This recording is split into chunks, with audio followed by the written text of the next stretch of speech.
नेताजी सुभाष चंद्र बोस।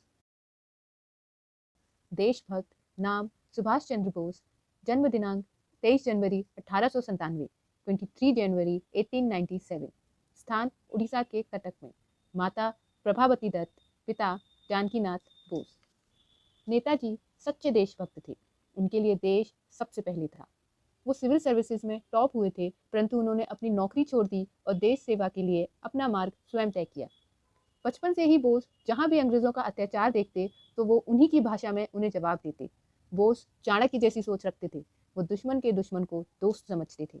इसी समीकरण के कारण उन्होंने जर्मनी और जापान से हाथ मिलाया। बोस को केवल अपने देश की खुशहाली से मतलब था। अंग्रेजों ने बोस को 11 बार जेल भेजा। 1941 में 11वीं बार जेल से बाहर आते ही वो अपने भाई की मदद से देश छोड़कर अफगानिस्तान के रास्ते रशिया चले जाते हैं। रशिया की मदद से बोस जर्मनी चले जाते हैं। देश से दूर रहकर विदेशों में बैठकर बोस भारत की आज़ादी के लिए लड़ने के वास्ते फौज बनाने में जुट जाते हैं। दुनिया भर से भारतीय युद्ध कैदियों को बोस अपनी सेना में ले लेते थे। बोस जी की एक विशेषता थी कि वो किसी की भी आंखों में धूल झोंककर अंडरग्राउंड होने में माहिर थे। उन्होंने गुप्त रहते हुए भी एक शक्तिशाली सैन्य का निर्माण कर दिया। आज़ाद हिंद फौज, जिसे आईएनए भी कहते हैं, इंडियन नेशनल आर्मी, जिसका विधिवत गठन 5 जुलाई 1943, 5 जुलाई 1943 को हुआ। रानी झांसी रेजिमेंट विश्व की प्रथम महिला फौज थी।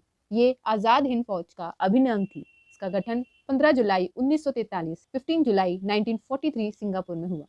रानी झांसी रेजिमेंट की प्रथम कैप्टन डॉक्टर लक्ष्मी स्वामीनाथन थी। कहते हैं 1 नवंबर 1943, 1 नवंबर 1943 तक इसमें 300 महिलाएं सम्मिलित हो गई थीं। उनके सबसे महत्वपूर्ण 2 नारे थे। प्रथम, दिल्ली चलो। सुप्रीम कमांडर के रूप में अपनी सेना को संबोधित किया। 5 जुलाई 1943, 5 जुलाई 1943 सिंगापुर। द्वितीय, तुम मुझे खून दो, मैं तुम्हें आज़ादी दूंगा। शहीद यतीन्द्र दास के स्मृति दिवस पर नेताजी ने कहा, अब हमारी आज़ादी निश्चित है, परंतु आज़ादी बलिदान मांगती है। 12 सितंबर 1944, 12 सितंबर 1944 रंगून में कहा। कहते हैं नेताजी ने स्वतंत्र भारत का एक प्रोग्रेस मैप भी तैयार कर रखा था, जिसमें उन्होंने लिखा था कि स्वतंत्रता के बाद देश में करेंसी कौन सी होगी, पुलिस तथा कानून व्यवस्था कैसी होगी, नए भारत का इंफ्रास्ट्रक्चर कैसा होगा, गरीबों का उत्थान कैसे किया जाएगा, और देश के विकास की सारी योजनाओं का मैप उनके पास तैयार था। 24 अगस्त 1944, 24 अगस्त 1944 को उन्होंने रंगून रेडियो स्टेशन से यह घोषणा की कि इम्फाल सैन्य कार्रवाई विफल रही। उन्होंने देशवासियों को लड़ाई चालू रखने और आज़ादी के लिए संघर्ष करते रहने के लिए भी प्रेरित किया। भारतीय क्रांतिकारियों सहित पूरा देश नेताजी के इस आह्वान के बाद जोश में आ गया। सुभाष बाबू पूरे देश के नायक बन चुके थे। इसके बाद ब्रिटिश इंडिया नेवी और ब्रिटिश इंडिया के सारे सेना वालों ने अंग्रेजों के विरुद्ध विद्रोह कर दिया और कहा कि हम अंग्रेजों के लिए नहीं लड़ेंगे। इंडियन नेवी ने अपने जहाज़ों और केंद्रों में सुभाष चंद्र बोस की तस्वीर तब लगा दी थी। अंग्रेज भारतीय सैनिकों की इस बगावत से और विदेशों में बैठे बैठे उनमें जोश भर रहे सुभाष चंद्र बोस से डर गए। उन्हें गृह युद्ध का आभास हो गया था, इसलिए उन्होंने भारत को जल्द ही स्वतंत्रता देने की बात कर डाली।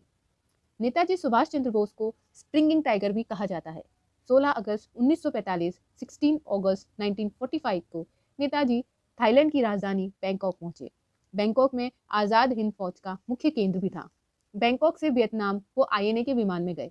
वियतनाम से नेताजी अपने एक साथी कर्नल हबीबुर रहमान के साथ जापानी विमान में जाकर बैठ गए।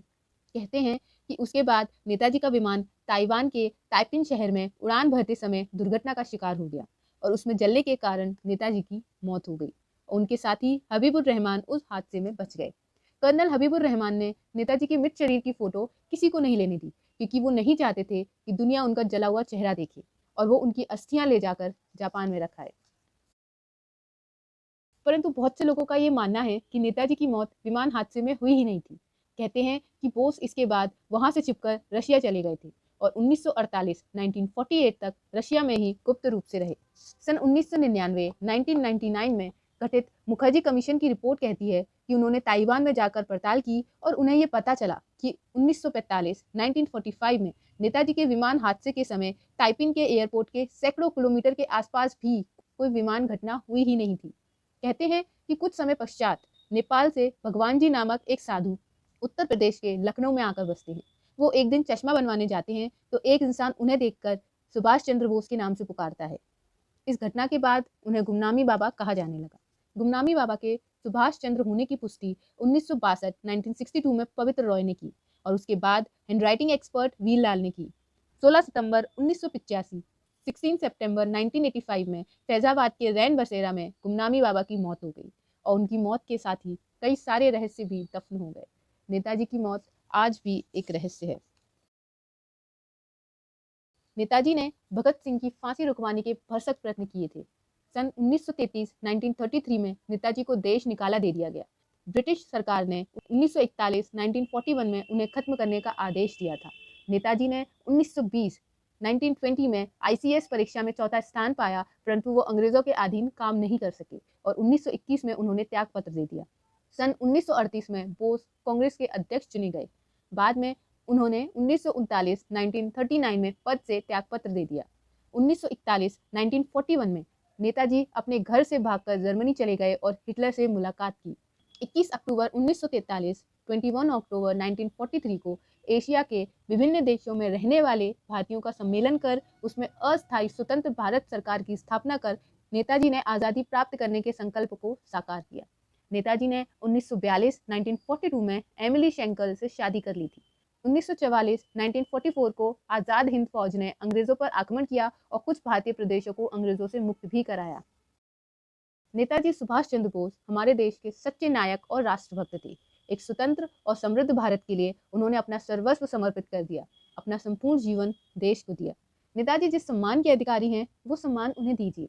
उनकी इस जयंती पर उनके बारे में अधिक से अधिक जानिए, समझिए और सबको बताइए हमारे देश के सच्चे वीरों की कहानियाँ। 23 जनवरी पराक्रम दिवस। जय हिंद, वंदे मातरम।